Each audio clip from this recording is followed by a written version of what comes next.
Bonjour à tous et bienvenue dans un nouvel épisode de la sagesse des Écritures. Je suis très heureux de vous retrouver une nouvelle fois cette semaine pour aujourd'hui vous partager les versets 1 à 3 de Ésaïe 59 où on peut lire « Non, la main de l'Éternel n'est pas trop courte pour sauver, ni son oreille trop dure pour entendre.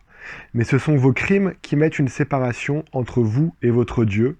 Ce sont vos péchés qui vous cachent sa face et l'empêchent de vous écouter. Car vos mains sont souillées de sang et vos doigts de crime.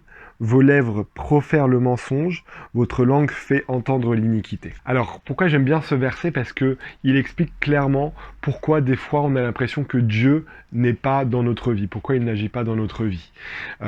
Souvent, on attend des bénédictions, on attend d'avoir une famille heureuse, d'avoir un bon équilibre, d'être en bonne santé. Toutes ces choses-là, on veut avoir la paix dans notre vie, mais on n'agit pas en conséquence.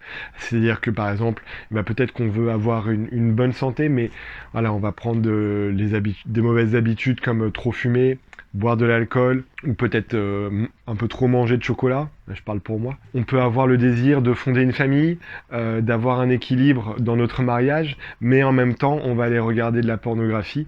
Et donc voilà, c'est ce genre de choses où on veut les bénédictions que Dieu pourrait nous donner, mais en même temps, on ne veut pas faire sa volonté. Et c'est ce que ces versets nous expliquent. Ils nous expliquent que c'est pas Dieu qui se retire de nous, c'est généralement nous qui nous retirons de Dieu, de sa présence et de son influence lorsque nous péchons et que nous faisons des mauvaises choses. L'invitation que je nous lance, elle est toute simple, c'est de régulièrement étudier les lois de Dieu qu'on peut trouver dans la Bible, qu'on peut trouver dans le livre de Mormon, les doctrines d'alliance.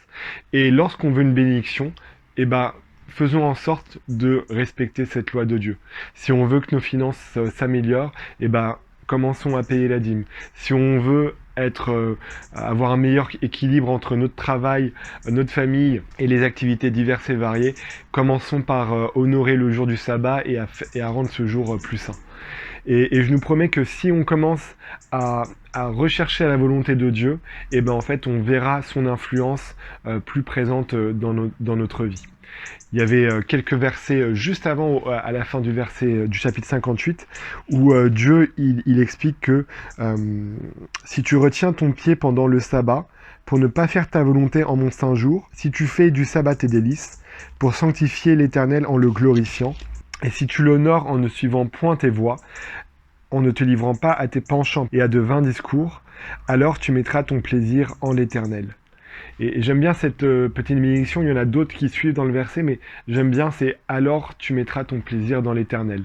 C'est-à-dire que lorsque on respecte, par exemple dans ce cas-ci c'est le jour du sabbat, en fait la promesse c'est que lorsqu'on va respecter ce jour du sabbat, le plaisir qui aurait été vain dans les activités sportives, dans notre travail, en fait il va être transféré dans l'Éternel, et le plaisir qu'on aura dans l'Éternel, il sera vraiment durable et de qualité.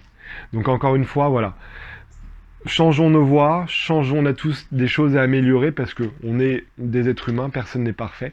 Donc voilà, commençons à nous améliorer, changeons nos voies, et je nous fais la promesse que nous ressentirons davantage la présence de Dieu dans notre vie. J'espère que cette petite pensée vous a plu, n'hésitez pas à la partager avec les personnes qui en auraient besoin.